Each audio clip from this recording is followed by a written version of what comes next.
வணக்கம் ஓவியா.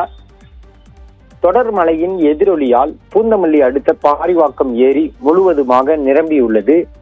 மழை நின்ற பின்னரும் தொடர்ந்து ஏரிக்கு நீர்வரத்து அதிகரித்து வருவதால் ஏரி முழு கொள்ளளவையும் தாண்டி அருகே உள்ள குடியிருப்புகள் மற்றும் சாலைகள், காலி நிலங்களில் வெள்ள நீர் புகுந்துள்ளது.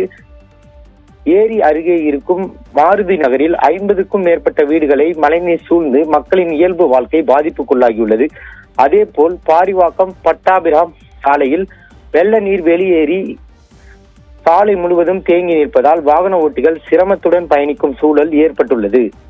வெள்ள நீரில் ஏற்கனவே கடுமையாக சேதமடைந்திருக்கும் சாலை என்பதால் பள்ளம் எங்கே இருக்கிறது என தெரியாமல் வாகனத்தை இயக்கி தவறி விழும் அபாயமும், வாகனம் பாதியிலேயே பழுதாகி நிற்கும் சூழ்நிலையும் உருவாகியுள்ளது.